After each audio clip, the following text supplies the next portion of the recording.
All right, welcome to another episode of the HealthForce podcast, episode 113. Today we're talking about anybody that's looking to train some version of an athletic attribute or ability. So, this speaks highly to high school athletes, even professional athletes, obviously, college athletes, amateur athletes. Even if you're somebody that just wants to get better at, let's say, your golf game, your bowling game, your pickup basketball game, anybody that's looking to train some version of athletic ability, this podcast is for you.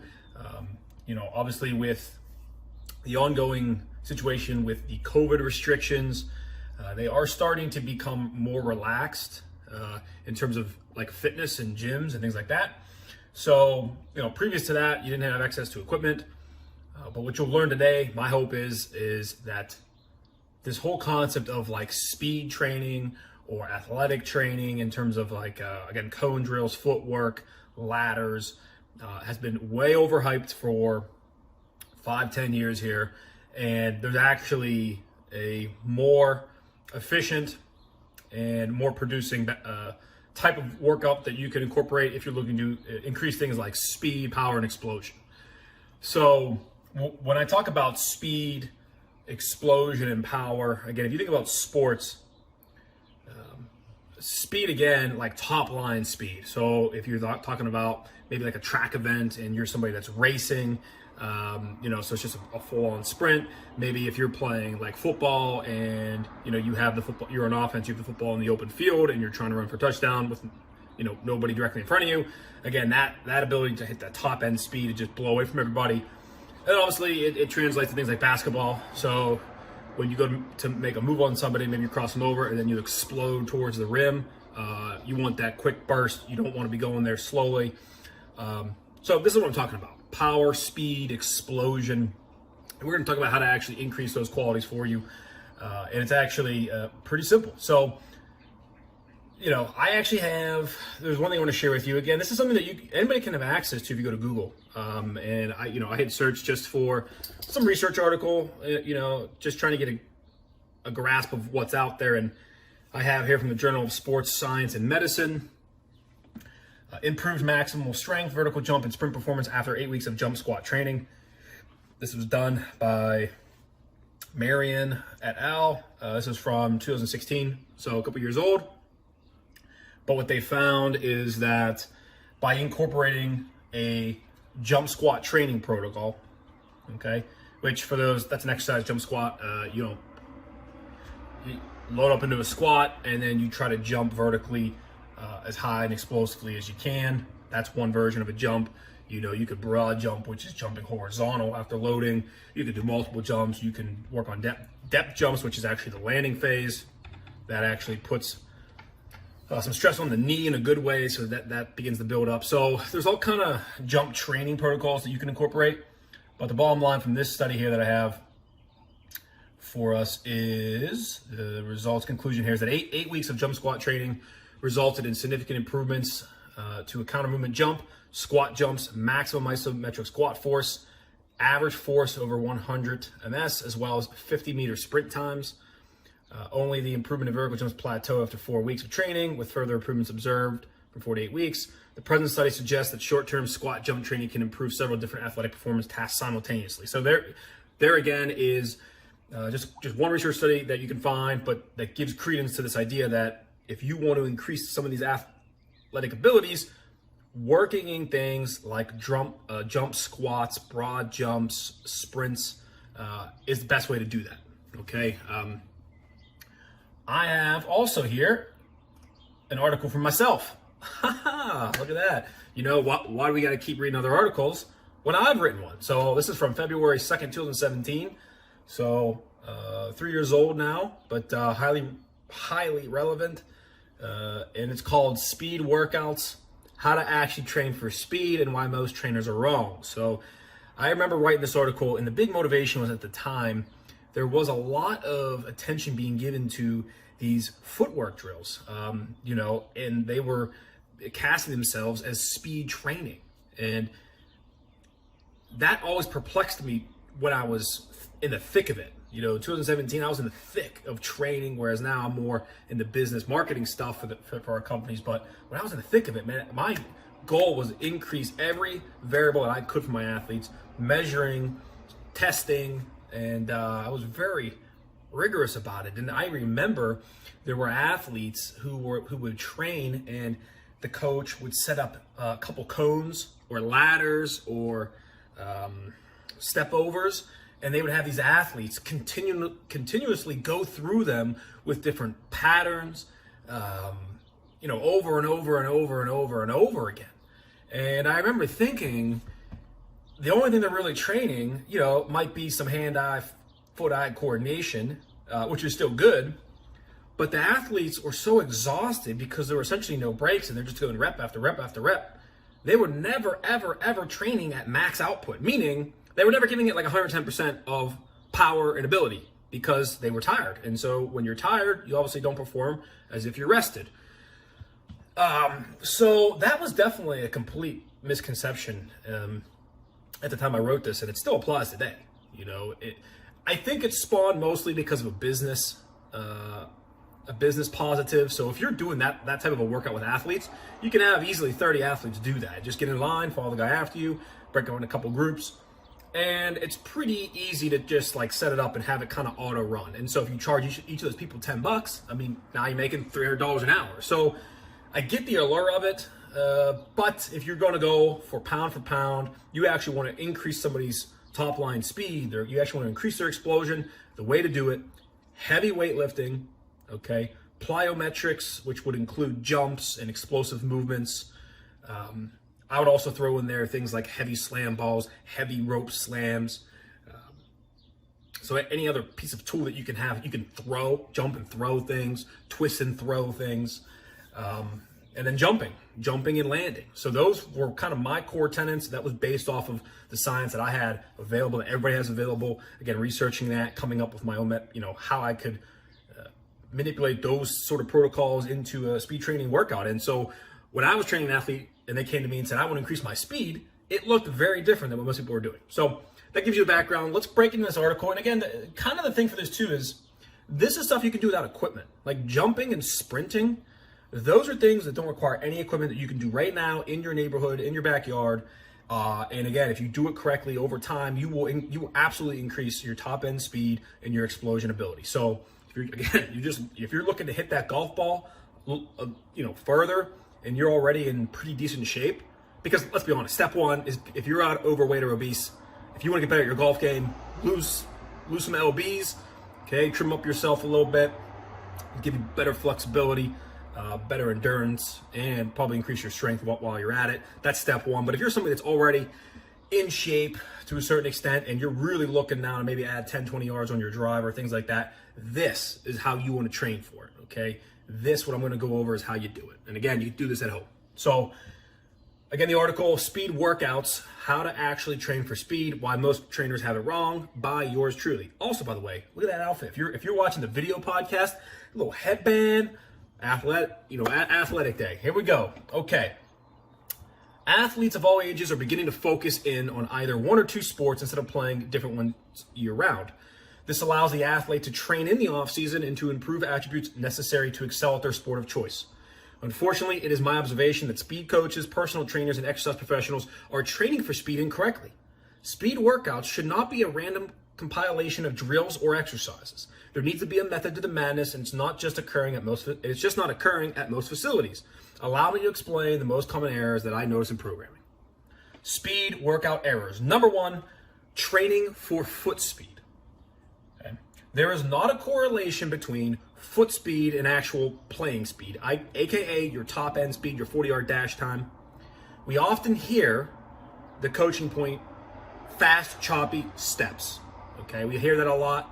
And from time to time, I also coach high school football, so I do utilize that, but not necessarily context for a speed explosion workout, okay? Back to the article. In some instances, this is correct, such as sport-specific drills, there you go, and change of direction. However, it is a massive mistake to tell parents and athletes that having fast feet actually makes you fast. So, to be honest, again, the way I prep for this show, I get my bullet points and I run with it. I'm real, 100% genuine, authentic, to the face, get the podcast done.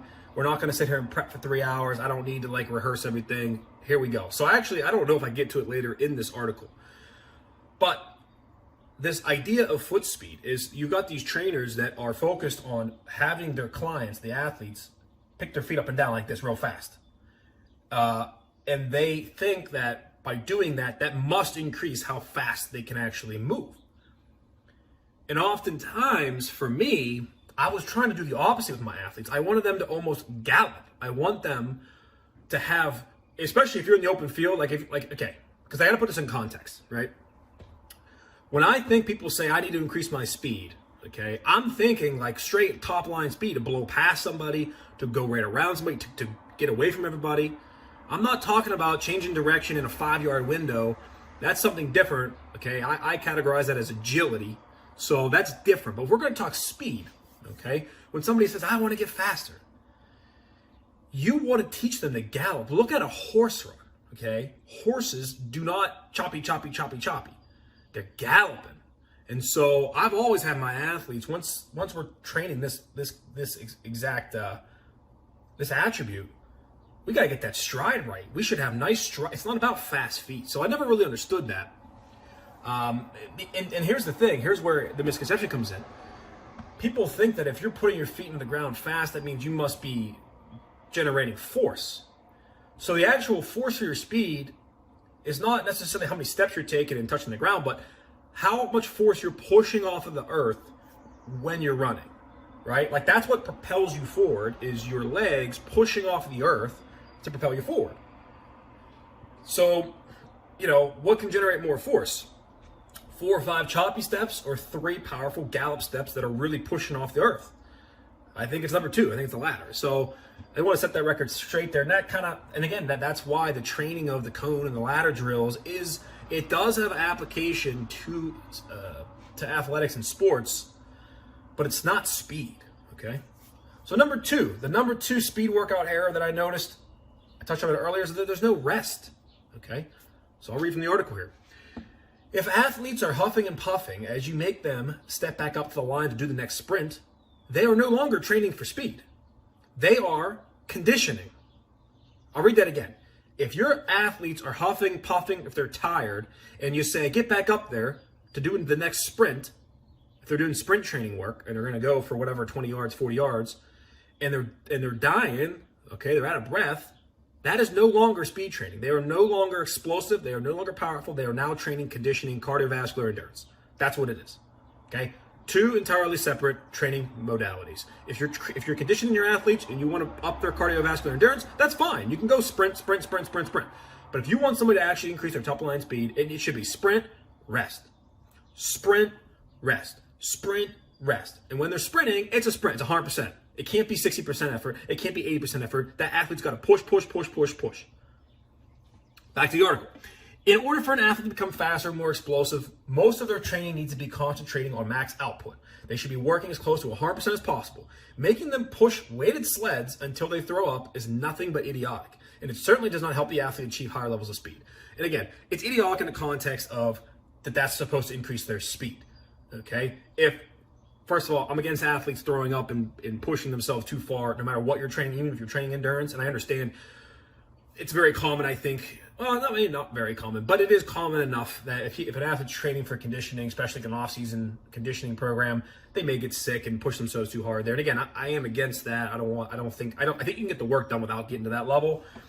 But again, if you're putting your athletes on a weighted sled and you think you're going to train them for speed, it should be do a rep at 100% and then rest. The number 3 error for the speed workouts is I have profits over results, okay? Now, I understand business, Ramsley Fitness. After all, we do offer services in exchange for money. But that's no excuse to pile athletes in like sardines just so you end up having a great hourly rate.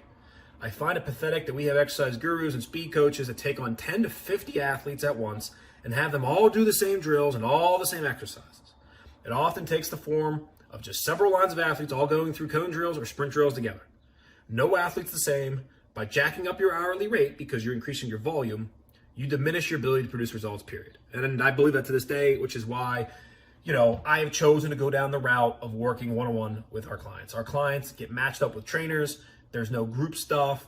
There is no booty boot camp, shake your butt workouts with 10 other people in the room with you. We are focused on trying to deliver results on an individual basis. I think that's just the way I think. If someone's going to pay us money, we should get them results. Or the goal is to get them results. We're always constantly striving to get them results. So when you just say, well, we can make a lot more money, let's put 50 people in this gym and let's have them just kind of go through these groups of exercises, and we'll break up into groups of 3, and then this group will do this exercise. I get it. You'll make some money, but what's Jimmy Smith or Betsy Sue? What's her output? She gonna get how much is she benefiting? And that's kind of where my focus is, and I get nobody's the same. Number 4, strength workout error is zero strength training. This is a big one for me. Big one. Speed is a result from producing high levels of force. The athlete needs to be powerful and explosive. Cone drills, ladders, short hurdles, bands around the knees, they're not going to aid in the conquest to develop explosive power.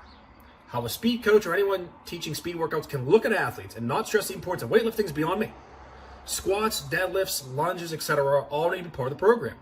I believe most speed coaches do not understand basic human physiology, which is why they do not comprehend concepts such as power, explosion, strength, and acceleration, and how they play a prominent role in the athlete's speed. So, again, written, a lot of athletic personal trainers or speed coaches or athletic performance coaches, they usually are former athletes. That's a very common theme that you see, and I encourage that because those are people that understand the game, they understand sport, they understand what young athletes are going through, and I do encourage that. However, it's not an excuse for a lack of education on the subject. We got the internet, you can research things. I'm not as hardline as I used to be about going to school and getting a 4-year degree. Okay, I used to be pretty hardline because what I was seeing at the time, talking 2016, 2015, it was mostly personal trainers that had no formal education, so they had zero because they weren't doing it on their own. But with the resources available in podcasts now are so big, there's zero reason that an individual can't train their mental fitness or their education on the subject. So while I get that most speed coaches or personal trainers are former athletes, it doesn't excuse them for not understanding physiology. So, again, they're usually just regurgitating what they did as an athlete, and so coaches would have them do these cone drills and line drills and things like that, and so they just kind of rehash it and rebrand it and put it out there. But again, for me, strength training, how you don't have an athlete work on the lower body specifically to get stronger, again, I think is just a combination kind of like incompetence, and it might venture towards negligence here to a certain degree, meaning I think it's, if someone's paying you money, that's something that you should be able to tell them. That strength training helps. It should be balanced with some things, because I get the strength training might make you, typically as you add muscle tissue, you become a little more stiff and less flexible. Well, you should offset that with some flexibility training. You shouldn't be a stiff board. That's not what I'm saying. It's not a zero-sum game where either you have to be tall, skinny, fast and flexible, or short, bulky and slow. You can be, just for instance, Google Olympic sprinter or Olympic sprinting athlete. They are muscular. They have lean tissue. They are not skinny marathon runners. They are not long distance runners. They are powerful human beings. They lift weights. So anybody that's looking to, again, increase their speed, you should be doing squats, deadlifts, lunges, etc. Anything to do with the lower body, lifting, 5 to 8 reps, that kind of range. And again, I think that all plays a role in being able to push more force off of the earth as you're running. So for me, I also list here proper speed workout components. I have 3 of these. So we'll wrap up with my 3 little components, and I'll close it up. So number 1 is the education of the fitness professional. So I'd recommend hiring a coach that's properly educated on body mechanics, basic motor functions, and understands speed, agility, power, strength, and explosion. Being a former high-level athlete or someone who has a passion for fitness is just not enough experience, in my opinion, to actually teach the attributes. High-level athletes would have had a coach train them for their entire career. Pro athletes do not create their own workouts very often. At best, they will regurgitate some of the exercise protocols that they've done in the past. A staff with college-educated professionals, aka if they have some version of a degree in exercise field, not marine biology, It's probably a good way to at least ensure the basics of anatomy and physiology are covered. This does not mean every coach with a degree is productive, however, tread carefully. So again, I'm actually pretty amazed, a little pat on my back here, about how consistent I am over time. And it's not because I'm married to an ideology, meaning that I believe in this stuff because I think it. I do all my research up front first, and then I form my opinions off of that. And so what happens is you become very consistent naturally because you kind of know where the truth leads you down. You don't have to constantly rewire and re-explain, essentially your opinions, because when you don't base them on something, they're subject to changing in the wind, flapping in the wind. So it's pretty interesting because I didn't read this for the prep of the show, but even as I'm talking ad libitum here, I'm essentially saying things that I go on to say in the article. So it's pretty cool. Number 2, strength training protocols. The athlete should have a very healthy dose of exercises like the squat, deadlift, and lunges. Developing the musculature of a young athlete is a must if speed is to increase. I'll say it again. Developing the musculature of a young athlete is a must if speed is to increase. When you look at an athlete sprinting, their legs drive force into the ground and they push off with that power. Having strong legs and glutes means higher force and power. Additionally, a proper fitness professional will attempt to balance out the athlete and seek to end their deficiencies. Single leg exercises are a great way to accomplish this. So that's the other thing I said. So if you're doing like lunge work, you're doing split squat work, you're doing single leg deadlift work, again, a lot of times when it comes to your sprint mechanics, and this is something that I do want to give props to speed coaches for, I think they mostly try to work on exercise form. So again, like the elbow and arm motion as well as the lower body and where the knees and ankles should be going. I'm big on that. I do think that there is ways you can clean up some inefficiency if somebody's going too much left to right. And again, the way you think about it is if I'm running directly at you, if I'm sprinting, if I keep myself tight, okay, that's less wind resistance as I'm running at you. If I'm moving too much left to right and I create more surface area, again, that doesn't sound like much, but that is enough to slow you down.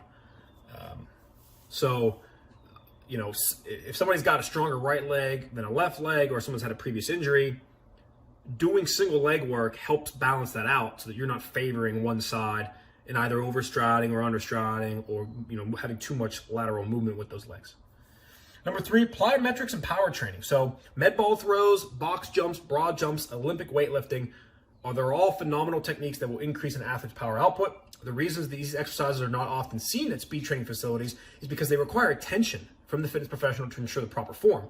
As we've previously discussed, most speed trainers prefer to hoard athletes at once to maximize their profit.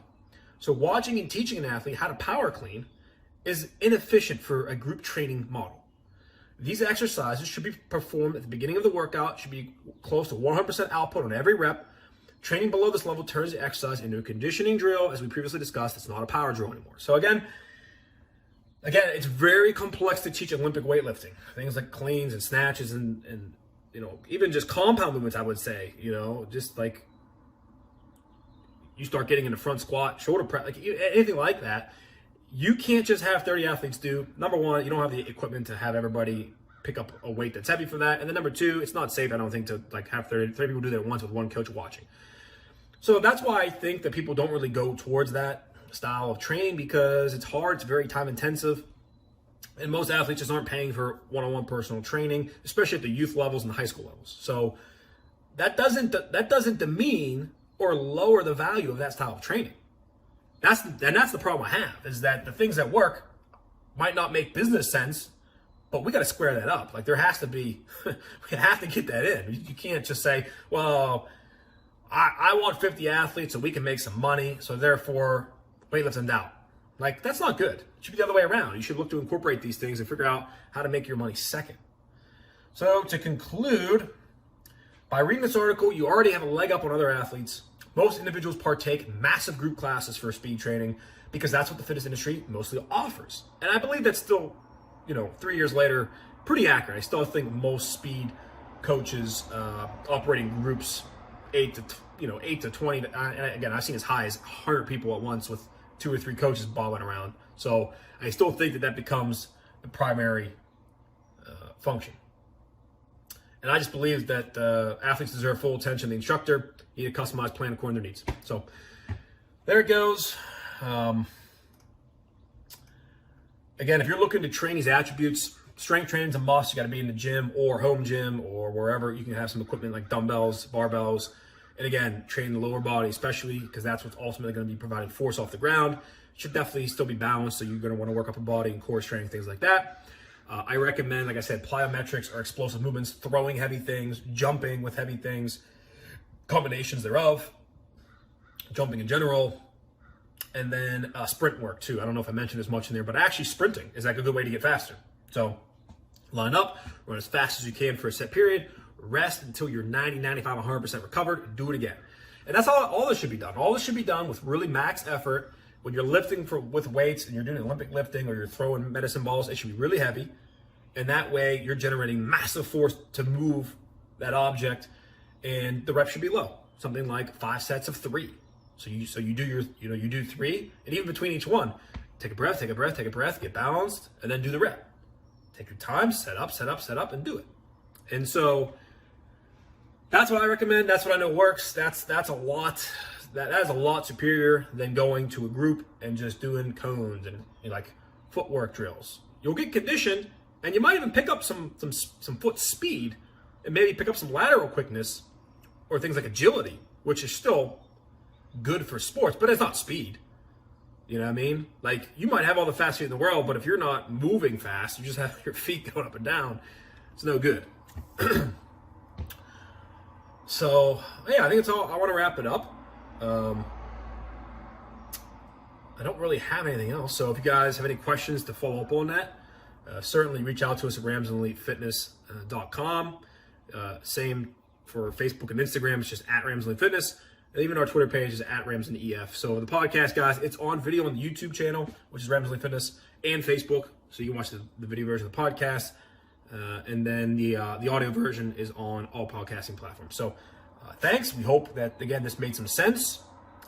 And I understand it may be contradictory to what you see. And I know this is the one thing that kind of bothered me at the time when I was really focused on high school athletes is the parents of the athletes, they're the ones paying, right? And so those are the ones that we really need to convince. And there was a ton of pushback, because number one, they thought their kids needed to be sweating and almost throwing up and like working hard. Work Johnny hard. He's not really working that hard. And they didn't understand like the whole rest between every set and work on max explosion and actually work on technique and form.